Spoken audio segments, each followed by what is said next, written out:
Hey there and welcome back to Dry Arabia for another casted game. Now on the west side in the blue we've got my old mate moreknights.com or Anemia Shoes setting up his base as the Mongols, and on the east side in the red we've got Kafkel as the Holy Roman Empire. So I'm really looking forward to an exciting one, and Shoes sent this over to me to check out. And if you want to be awesome like Shoes, make sure you check the description so you can submit all of your details and have your games casted. Whether you're gold, silver, bronze or conqueror, doesn't matter. We just love sharing interesting games with the community on this channel. Now let's take a little look at the scouting path for both of these players. Now as the Mongols, we always have to be really careful of the Khan to make sure that they're not trying to plan out one of their cheeky tower rushes. But if we take a look, he's scouted out the base there, he's found the gold using his little hawk ability, so he gets vision on that to see what they're up to. But if we go back to his base, there is no Uvu, so obviously the Uvu would go down here, but we do have some early horsemen. Interesting. So this is going to be trying to put the Holy Roman Empire on the back foot, because they always like to just go straight up to feudal age and then either straight into castle or whatever. And obviously with those cheaper emplacements, they are much more dangerous because they can get arrow slits very easily.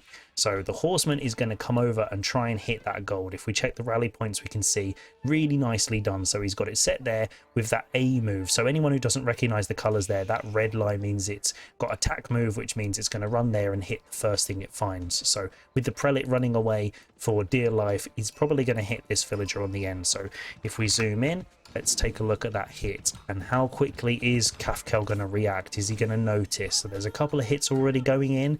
There we go. So the idea of this is definitely going to be about idle time. It's not going to be about taking out villagers. At this stage, you just want to slow them down. Anything you can do to slow HRE down. If you keep them on the gold, it does force them into feudal, and then they're going to have to be a little bit more careful with what they do. And if they run out of food under here, they're going to have to put down loads of farms. With the Archon Chapel, then they will be able to do that. And obviously he's put it on the berries there, which is quite a nice position. But against the Mongols, I'd always be very nervous of going for a front Archon Chapel. I think this is going to be very raidable, which obviously we all know the Mongols love to do. And he's really rushing this up with 6 villagers because he wants to be getting some production out and getting his eco going as quickly as possible. There we go, even shifting a couple more onto wood. So as soon as he hits feudal, I imagine we're going to be seeing some production buildings dropped. Obviously we can see we've already got a horseman, just the one, but I imagine a barracks will be what he goes for. And this is going to be really interesting, whether Shoes decides to stay with the cavalry with horses or keshiks, or because he knows they're going to go for spears, is he going to drop an archery range and go Mangadai? We all love to see the new Mangadai, and with those Khan hunters as well, but it all depends on that landmark that Shoes goes for when he gets there in a minute.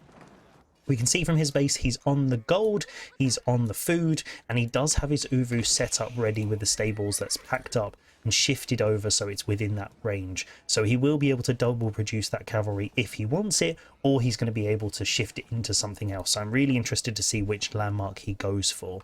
If we take a look at the market spawns, these are really bad for trade. They're right in the back of the base, so as a Byzantine main, I'd love this position. That's perfect for me, but that's definitely not what you want as the Mongols. So they're very central, so to get a really good trade line, it's going to be really difficult. You'd basically have to stick it in one of these back corners and go diagonal across the map. Either mark it on your opponent's side to this one, or your side to the opponent's market. So either of those I don't really like, and I think Shoes agrees because he's gone for deer stones, which is going to mean that he unlocks the Khan's hunters. So those Mangadai may be popping out ever so soon. We'll have to wait and see what production pops around the Uvu. If we check over on Kafkel's side, he is in feudal now. Barracks is down as predicted because he already sees a horse, or there was a horse, so he's going to be trying to make sure he can protect that to get back on that gold, because at the moment no extra gold. He's only got 12 in the bank, which also means unfortunately if we switch over, let's making sure we're on the right interface, he's not going to have enough for that hardened spears upgrade. So you really want 35. So this is something, if you are pulling off gold early, unless your villagers are going to really get killed, you want to try and make sure you can get at least that 35 to upgrade your spearmen, because then they're going to do much better. If you've got Dark Age spearmen against feudal units, you're going to be in a bit of a tricky spot, especially with the deer stones that unlocks those extra units and the movement speed in the right situations. It can be pretty tricky. I've even seen some people recently moving deer stones and using it a bit like Kurultai, and because you get the aura around it that gives you the speed boost. So imagine if the deer stones was here and giving you the speed boost to raid their eco. I think that would be absolutely insane. If we check out the stables, there we go. So horsemen just getting away there, so this is nicely done. And Kafkel is staying in feudal, so the archery range is going down, and it looks like we're going to be seeing an infantry comp for the HRE. Who knew, guys? Who knew? It's almost like HRE loves infantry. But he's actually going for triple comp, right? Okay, interesting. So maybe this is because he doesn't know what Shoes is going for just yet, and so he wants to cover all his bases. He may be potentially planning on raiding with some horsemen, which is always a good idea against the Mongols. But if we check it out, we've got the Khan and we've got the horsemen coming in, and the Khan going to be trying to do a little pokey poke on some villagers there. If he gets the vision, he can shoot over the wood line just like that. So trying to get some idle time, just getting those attack pings that will distract them. But the TC did take out that horse, unfortunately. Shoes just lost out on that one, and the horse is just getting comfortable before he takes a little nap. So we can see a very exposed house here. Against the Mongols, you want to be really careful not to have exposed buildings, because all they need to do is get that burning and then they get that bounty from it as well. So we want to be really careful. If we take a look at some of the units, we've got a couple of archers coming in, and then we've got the Khan hunters. Now this does increase the range of all ranged units. Doesn't have to be Mangadai. Most people are playing it with Mangadai because of the mobility, but you don't have to. But those Keshiks are going to get in and get the first Vil kill of the game, and they are going to make it out just in time. Ooh, 8 health. One more shot from that fully garrisoned TC would have taken that guy out. So this is very, very lucky that guy is alive, and you really want to keep these early units alive to be doing as much damage as possible. Now we can see a little villager here that I think the Keshiks are going to enjoy. Are they going to get in? I think the TC... And is he going to target fire it? Yeah, he is. There we go. Nicely done. So I think Kafkel specifically got that one, targeting the low health village, the low health units, which is exactly what you want to be doing. We can see that his scout is sitting in the middle. Let's take a little look at Kafkel's vision. So he's not seeing these units just yet, which is a problem. He definitely wants to be keeping an eye on this Uvu. But there we go. So Shoes is doing a really nice job of keeping Kafkel in his base. His units here are trying to defend, but he doesn't quite have the mobility, and he's built the stables, but he's not actually making any cavalry, which I think is a little bit strange. Even 1 or 2 horses just to go over to the Mongols would make sense to me in this situation. He's only 3 on gold, so there we go, and Archer's found the scout, but only 3 on gold, so he's not going for a fast castle, or maybe he's going for a sort of semi-slow castle with some units, because he is starting to mount up quite a lot of food. So yeah, not sure exactly what Kafkel's working on, but we can see that Shoes is spending heavily of all of his resources, and there's no markets anywhere in the corners, so he's not going for trade as of yet. But we can see a nice little force here. We've got the Khan's hunter, a Keshik, and a load of archers, so these guys are going to be able to pokey poke these spears, and Kafkel preemptively pulling off the gold, which I think is a good move. No blacksmith for him just yet, but a nice little thing. Keshik's going in there, distracting that military, and this wall, oh, I'm not a fan of that. So it's good against the Keshiks because it forces you under the TC, but the range units can just stand here and they'll be able to get all of these. So I think these archers are going to be able to do that in a second. And the second battalion is on the south side that's going to be able to keep them off the gold. So you see here, there we go, even from behind the wood line, because of the Khan Hunter's ability, because they can get vision, and that's what the Keshik's doing there, going in to get vision, and he's getting those villagers. So that's 2 down so far, and Kafkel is trying to defend with spears against these ranged units, which is proving a little bit tricky for him. We've got another Khan Hunter and a Keshik on the other side as well, circling round. So Shu's doing a really nice job here of circling, but Kafkel is defending like a champ. There we go, a nice little pick off there of the Keshik. That's going to be a lot of value lost, and that Khan's Hunter goes down super quick. So this defense now is starting to look really nice and really strong.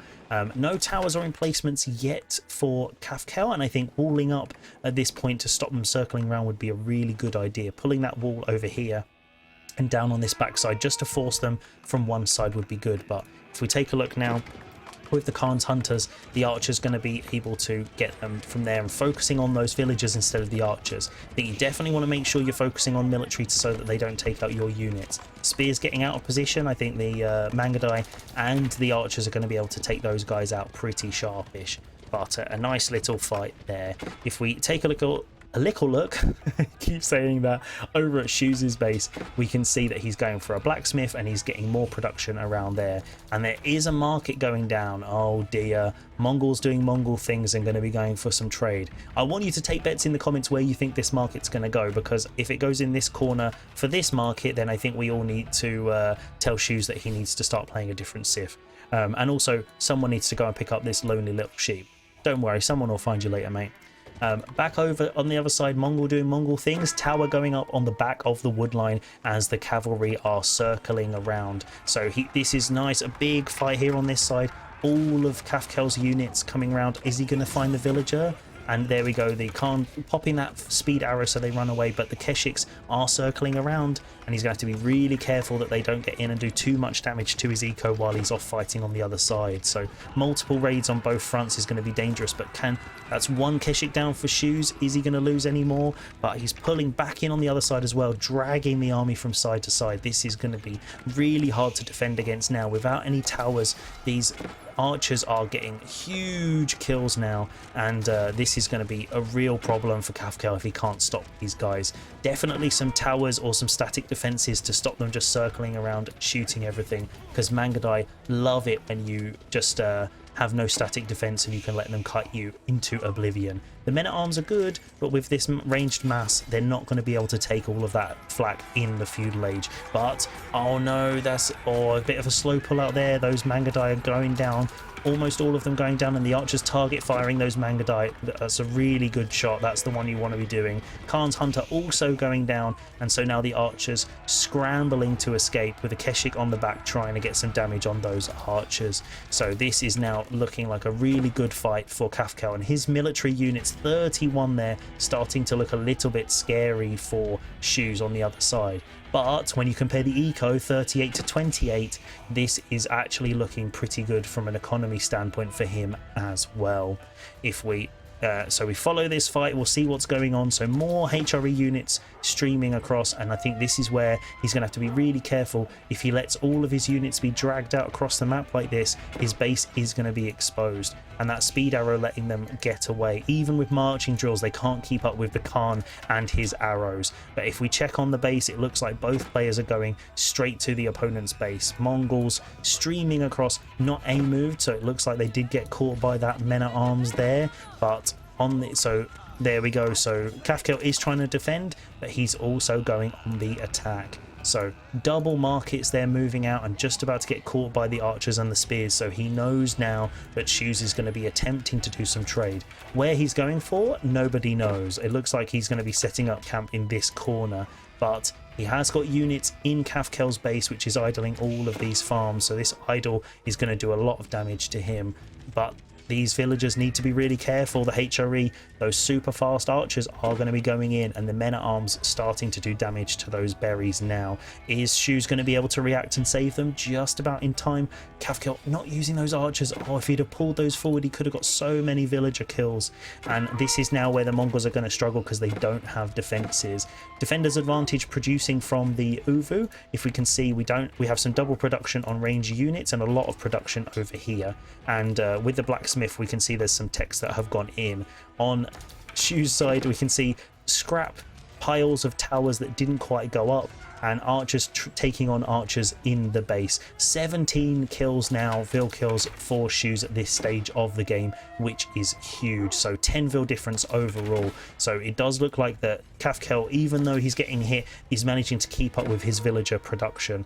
And we can see on the top side, the archers are being pushed back now by these ranged units and the cavalry. So now the military starting to get a little bit lower, but still very, very scary for Kafkel. So is he going to keep pushing in now, or is he going to go back and regroup at home? We can see there's some a villager diligently trying to get a tower up on that gold, but I think 2 villagers versus 1 villager, I think we can all do the maths on that, and 2 and 2 make no tower for Shoes. If we see now, they're going onto the Uvu, and I think this range composition is working quite well at the moment, but we definitely need to be seeing some infantry to start doing some damage to those Keshiks, because archers are going to take a really long time to take them out. So we've got a couple of spears here, but Kafkel's splitting up his army a lot, which I think is going to potentially cause him some trouble if he gets caught out. We can see Shoes has set up his markets. He's not trading yet, but those will have some in queue eventually. So that's a, let's say, an acceptable trade route, I'd say, at this stage.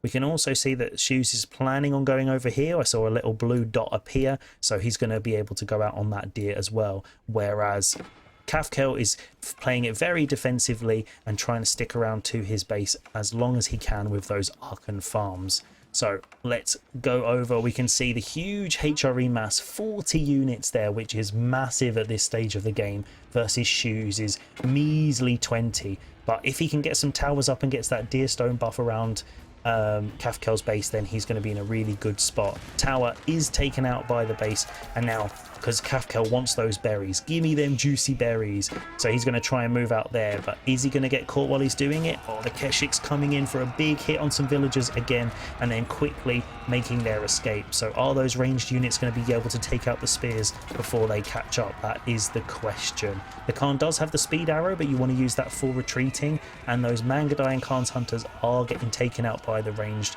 because of those marching drills. Look how quickly these guys move. Other civilizations wouldn't be able to do this as effectively, and Keshik's getting caught by the brace there, one of them going down, and these numbers slowly getting whittled away. Archers trying to turn to micro, getting rid of those spears, but there are men-at-arms in the mix, and they are getting swiftly whittled down. There we go, the army cutting off there for Shoes, circling around trying to drag some of them away, taking the scout out for vision, and now they should be pretty good in this matchup here, healing up as they do some damage. If we take a look at the fight up here, we've still got a huge number of units, 21 archers, but really kiting them across, and it looks like the archers have lost vision and are now going elsewhere. So he's given up on those for the time being. Keshik's running away just with the men-at-arms. He's got 8 health. Come on, go back, give him a little poke. But they want those villagers. That's what they feed on. Here we go, another charge going off. They're going to get down. Almost. There we go. So they don't quite pack as heavy a punch as the Royal Knights, so that you can't just two-shot. But this is going to be really dangerous. If Kafkel keeps idling the full eco like that, even when they're only attacking 1 villager, it's going to really hit him, these raids, even more. And he's still not walled up and protected himself, which I think is very dangerous. But talking of danger, while this Keshik is getting taken out by spears on the bottom, the archers are on the move. We can see them moving along the top side towards Shoes' base. But I think they need to be a little bit more careful of these cheeky boys that are walking over to the market. We can see they're getting 25 gold a run, which isn't too bad at this stage of the game, and he's going to be dropping more and more of these as the time goes on. But we can see he's guarding the market but not going for the trade, but he's already taken out some of the market, so this is a bit strange for me. Keshik's going in, doing a bit of a kamikaze and trying to get more villagers. 21 now, which by 18 minutes is absolutely insane. That's over 1 a minute, so that's some real heavy damage that he's doing. A couple of these units have been dragged out to the middle of nowhere as well, so these little raids are really hitting Kafkel hard, I think, with this. He's got the military advantage, but he just can't seem to use it, and his army is divided, and he needs to be pulling it together to do a big hit now before the Mongol eco goes crazy. He is moving out onto the berries we can see at the bottom, and gave up on the front berries as well, so it looks like he's trying to be a bit more safe, but there are some units circling as we watch these guys trying to take out production buildings. Not enough infantry, I think, at this stage, and they need to make sure they don't get caught out by those Keshiks, because they don't get the bonus damage against archers, but they do pack a punch, and those numbers very slowly being whittled down now. So this nice little defense here from Shoes. We can see some more Keshiks lost at the bottom, so that defense did come at a cost, and these raiding units were taken out, and the Arkan farms are starting to look really strong.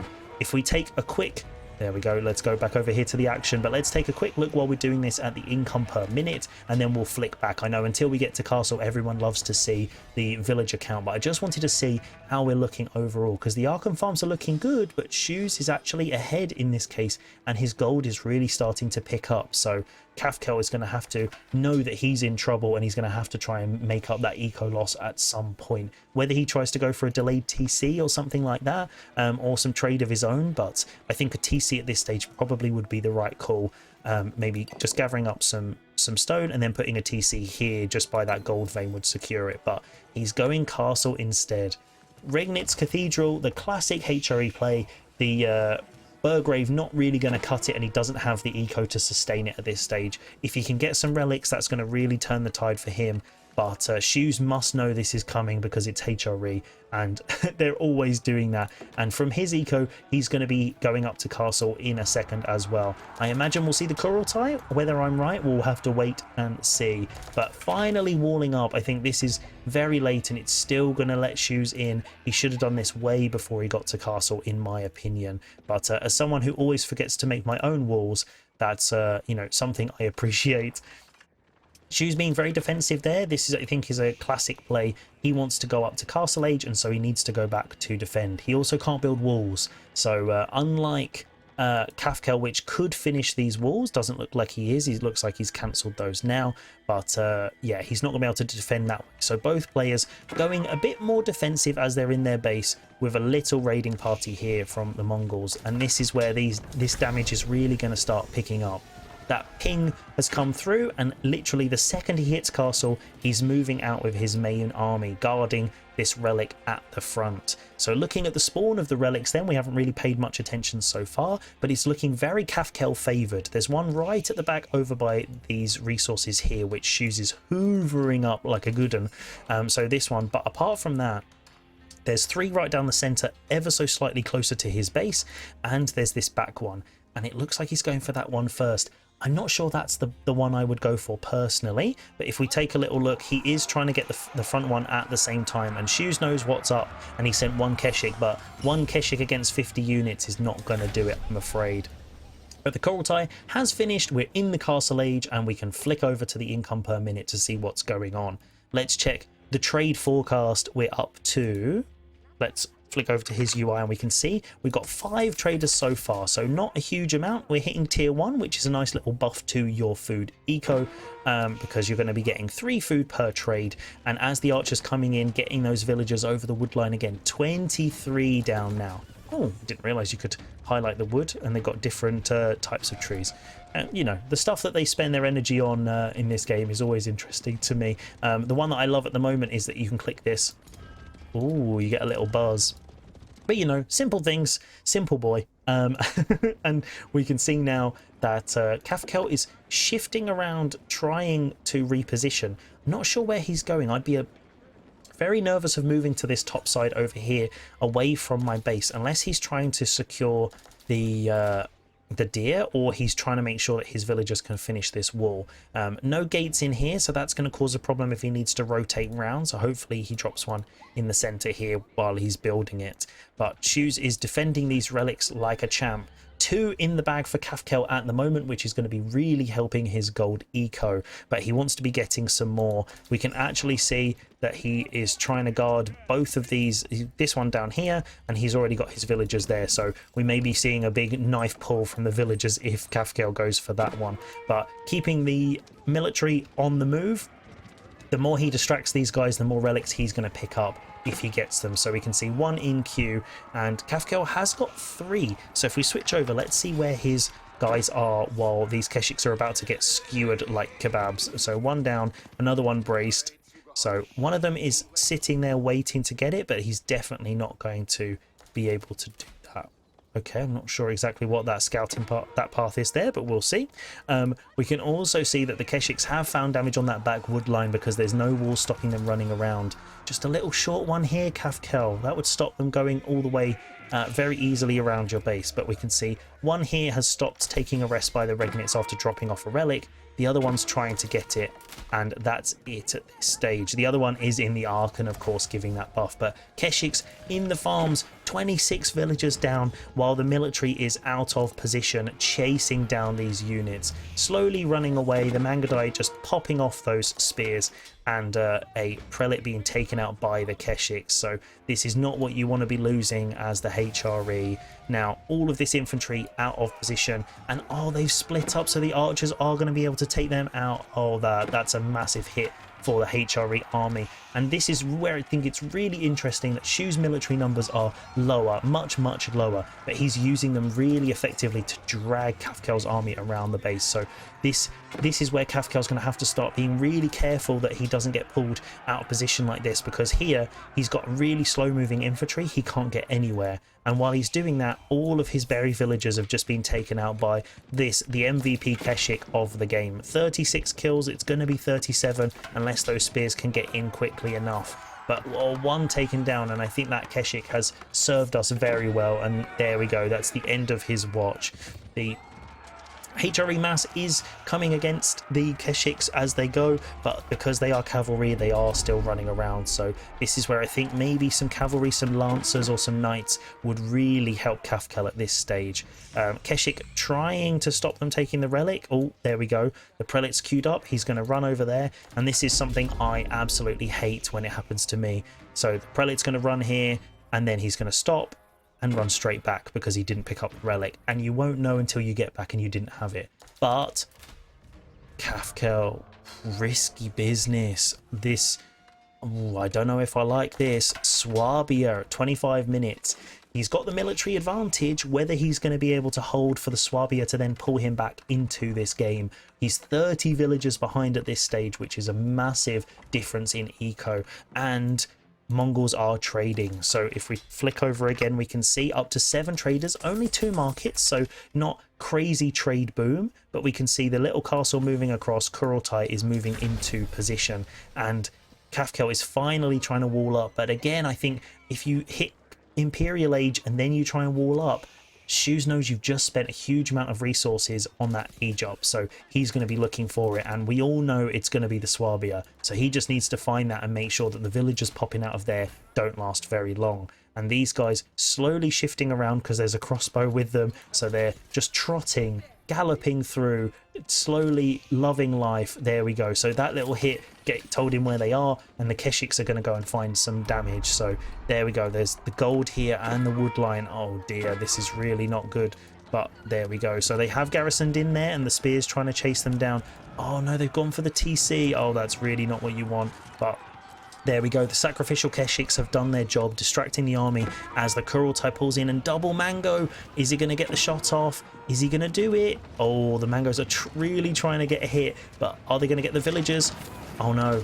Oh, they're just out of range. Are they going to get them? Tower going up. Maybe a relic going to be pulled into there in a second. And let's pull the interface away so we can watch this fight. Shoes pulling back there. This siege is going to be the difference here. If he gets a big hit off on this infantry, then it's going to really turn the tides for him. Lots of low health villagers. Lots of low health infantry. And a huge hit there. The archer mass is gone. And although the spears are making their way around, getting rid of those mangoes, they've done their job, and they've really turned the tide on the numbers of this game. Archers are going to be able to focus down those spears. Khan is going to go bye-bye, but the Keshiks are really running rampant, and they're going to be straight into the eco. Lots of spears still on the case, but if those Keshiks can move out, they're going to be able to idle up most of Kafkel's eco, and then hopefully we're going to be seeing some more units. But the Kurultai is just out of range here, so these units are not going to survive much longer. Cross goes against spears.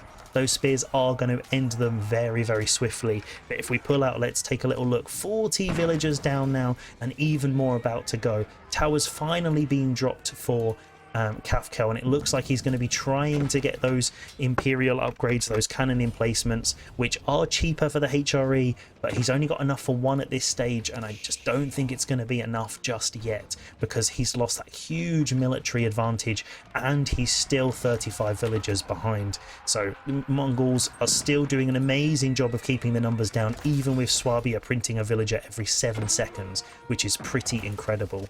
Units at the front, the emplacement is on that front one, so she's going to have to be really careful he doesn't get taken out. But in the wood line there, hitting the berries, over here by the Swabia, so just pulling the army all over the place, and those units are not going to cut it. Villagers going down like flies. 51 now for Shoes, and Kurultai moving even closer to the battle so that he can get a little healing station and keep these guys strong. Keshik taking a full cannon emplacement to the face, which he definitely doesn't want to be doing, and there we go, he is down again. We can see here that the Keshiks have survived for another day, burning down that mill, just setting off those attack pings, and the Kurultai shifting its position once more. Where is he setting it up? That's the question. So it looks like he's shifting onto the backside now, so we're going to be moving around, and this wood line is super exposed now, so Kafkel's going to have to be super careful if he wants to go there. Personally, with that tower, he might have wanted to put it right up against the edge of the wood line, but the Kurultai is down, going to give these guys that extra healing. The Swabia is going to start pulling together the difference, but it's idle. Let's just double check on his side. Yeah, idle Swabia, which means he's not going to be making up that difference. And idle TC as well. Oh no, the food income is down because his TC, all of his farms were idle. This is really, really bad at this stage compared to the Mongol eco, which is really, really strong. Men-at-arms running in under the base, back onto those farms once more. This is... oh my god, this is just absolute carnage. We can see those Imperial hand cannons for the HRE are coming out, which are going to do a huge amount of damage, but as I thought, we're going to be seeing an Imperial Age from the Mongols. The White Stupa, which is somewhere around, if we can see it being constructed. There we go. So there we go. We've got the Stupa, which is like an Uvu that produces 240 stone a minute without an encropping. So that's going to mean double production all day long for Shoes. And if we check out on his trade, he's up to 13, which is going to take him up to that tier 2 as well.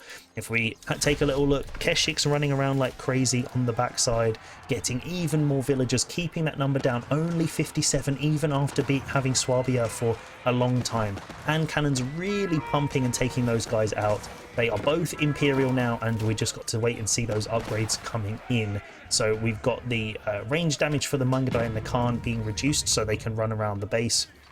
And the Khan is pulling out just as Kafkel then tries to get his walls up around him. So he needs to be able to defend to boom, but it looks like Shoes is also getting those sacred sites. Then he's going to force a fight because you can't leave them going. But this guy... you're so close, mate. Just shift over just an inch. But as we do that, we can see there that these units are just running around outside this wall. And this is where you've got to be really careful with your wall placement. If it's in the wrong place, you're not going to be able to stop those units getting your villagers or anything else behind it, especially against people with extra range, like the Mongols and their Khan hunters. There we go. So there is a Mangonel getting chased down by siege. Oh, by spears. I'm just so excited by the siege. And then is he going to be able to defend? Not quite. Okay, but those spears are going to lose against the archers, so it's still going to be a big loss. And the military numbers now really lacking for Kafkel. He's trying to make sure he gets his eco going. His food is looking pretty decent, but he's going to run out of gold before long, and that's going to be a real problem. Has he run out already? That's the question. It looks like he has, so he's out. He's going to be coming out here on this exposed one, so if this gold can get prevented, then I think he's in real trouble because he's only got 2 relics, and that's really not what you want as the HRE with Regnitz. And if we take a look at the eco count now, we can see that Shoes is going up over 1200 with his gold, so that's really allowing him to pump out these units now. 91 eco units, which a lot of these are going to be trade. If we pop over here, we've got 13 so far, just a couple more, and then he's also going to be getting that wood and gold as well. So already 3 and 3, and then he'll get an extra little buff to his gold. Kurultai chilling outside the base, watching those corpses of men-at-arms disappear into the dust and pinning them in their base. But I think These Mangadai are going to be going and finding some damage. Where are they heading off to? Oh no, that's not what we want. I think Kafkel's going to be in real trouble if he doesn't get a tower up here in a second. Let's watch these guys charge, because they also fire as they're running around. So this is something you want to be really careful of. And are they going to notice? No. Oh, they just got away as well, because they're not A moved. They're trying to get inside the wall, so they're actually going to run around this wood line at the front here. Oh, that's so lucky for Kafkel.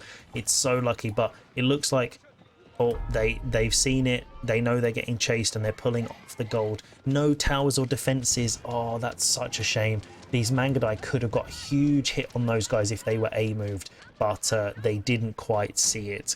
If we take a little look, all the villagers are running in. They're trying to get these last couple of berry bushes. They're getting the wood, and they need to be getting some other resources. Food's looking pretty strong, but apart from that, it's in real danger. Here we go, and there we go. Look, those Mangadai are going to be camping that gold vein, and there's nothing that Kafkel can do about it at this stage. He just needs to try and get those units in his base. We can see a mix of men-at-arms, hand cannons, horses. He's now just trying to produce anything he can, but we've got Treb now that's going to be working down the farms. That's actually quite clever, because he's going to get bounty every time he takes out a farm. And then the towers. This is something that against the HRE you see a lot of the time. He wants to get something to use emergency repairs. As soon as that emergency repairs is clicked, he's going to be able to destroy everything else that he wants without any trouble. But he's still going to get the bounty from burning it. I don't think you need to fully destroy it to get that. So this is where he's going to be getting loads of additional resources for that as well. That tower is going down, and once the other towers around it start going down, that's going to be a real problem for Kafkel's defense. These numbers, 59 so far, almost 100 eco for Shoes at this stage, and the units moving away, trying to get a surround, I think, but Bombard coming in and Kurultai dropping just outside the base for even better healing. This is the big one. I think this is going to be the final hurrah or the pullback for Kafkel at this stage. Hand cannons firing like crazy.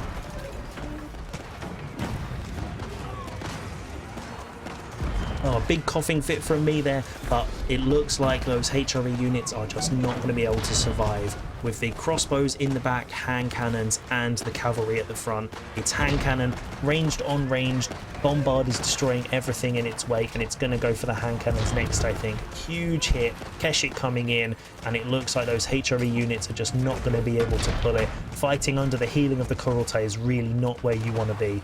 Horsemen running in, but they are just getting shredded before they even get anywhere close. Bombard going for the Archon Chapel as we watch it. Huge damage on the Archon, and Kafkel calls it. What an absolutely mad game and amazing play by the Mongols. We're going to do the post-match review now, and make sure you stick around till the end for my recommendation of the next game you've definitely got to check out. Here we are then, just before GG was called, to take a look at the final state of play. Let's zoom out, give it a cheeky pause, and then we can check out what's been going on. So this game was very, very difficult for Kafkel. He took a huge amount of eco damage, 57 villagers, which is absolutely insane. And I think the big problem is that he had the military advantage for the whole game, so almost double the military for basically the entire game, but he just wasn't able to take advantage of it.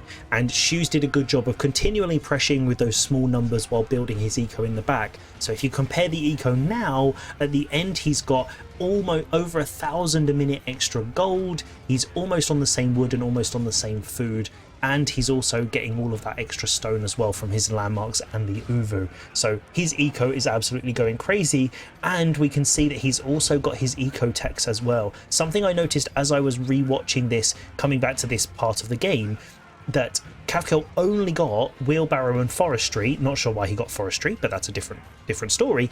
He got those just as he hit Imperial, and that was about 26 minutes. So for 26 minutes he had no blacksmith techs, which meant that his military was higher in numbers but not higher in overall power, and he didn't have any of his eco techs, so all of these farms and no horticulture feels really, really rough.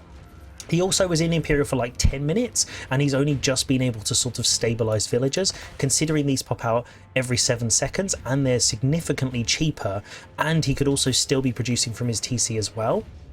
that was really a problem. But I would say one of the biggest things that Kafkel could have done to help himself would have been walling up way earlier. So this wall he started making as he was going to castle rather than before, so he had to stop halfway through and actually was getting raided as his Regnitz was about to finish. And then this wall at the bottom he started building literally as he was building the Swabia. Now if both of these walls were up and there were towers pre-made with emplacements and stuff which are cheaper, if you'd got sprinkled emplacements and a couple of towers around here, that would have put a stop to the Mangudai raids. He could have closed off his base completely and it would have meant that military could have pushed out a lot more. He also built stables right at the beginning of the game, and I was convinced he was going to make a couple of horsemen and he was going to go and make sure that none of this trade was going on. But if we take a look over at Shu's side now, he's got 13 traders, which isn't a huge amount, but he was continually producing military. So even there, he has the higher numbers. And there was a huge fight just here in the base where two mangonels took out that massive archer mass. And from that point on, Shu's took the full advantage of the military. So this is where you've really got to make sure that you pay attention to those units, because as soon as he lost that, he just didn't have the eco to replenish. I like the Archon farms. Archon farms are always good for the eco. These farms also very, very nice. The walling I think was pretty good. Really, this wall could have actually gone either. He didn't have the space, so I was going to say you could go here around these little wood lines, a couple of cheeky little walls like that, but that's not really going to be able to be done against the Mongols when they're circling you. But a wall up to this stone, a wall from the stone realistically straight up to this wood line and here, because if you build a wall like this, even if you mine this stone, the Mangudai can just sit there and shoot you straight over the wall, so you really don't want to see that. And especially with the Khan Hunter, which we can see there are some of those in there, they are getting that additional range as well, so that's something that you've really got to pay attention to. So this is that in the Imperial Age they get +1 range, which is actually massive for range units. And also, going back over to these berries later, I think at that point his gold eco is so low, he's just not able to produce those Imperial units. He's also not able to get the Imperial techs either. So if we take a look at his technologies, he wasn't able to get any of those, and he also doesn't have tithe buns either, which with those 2 relics would have been really nice. If we take a look over at Shu's base, he actually, before we get to the base, he did remember to move this guy over, the shaman, into the range. So he has got all 3 sacred sites ticking over, which is nice. We can see some little blueprints here for some towers going up to deny those resources around his base, which is also very, very nice. A Gerby moved in position here, so he's really taking advantage of that map control and moving out onto all of these external resources. So there's also this one which he can take as well. He's blocking this front gold here as well, which is also a problem for Kafkel because he has no gold now. We can also see, obviously, we have the Mongol trade, which nobody who's playing against the Mongols likes to see because we don't like seeing Mongol trade. But in the base, we've got tons of production. And if we take a little look, this is Kafkel's, so we've got 4 barracks, 4 range and 5 stables, so there's quite a lot there. But if we take a look over at Shu's side, he just has so much more, including siege workshops, so that's really what popped it for him in the end. But a really great game, some great little raids and micro from Shu's there with the Mongols, and I think Kafkel defended it really well, but just letting himself get dragged around by those cavalry units definitely meant he wasn't able to really pack a punch with those HRE infantry units. So I hope you enjoyed this casted game, and make sure you check out the cards above for the next video that you definitely have to check out so you don't have to run out of any Age of Empires action. Have a great day whatever you're doing, I hope you're smashing it on the ladder, and I will see you next time.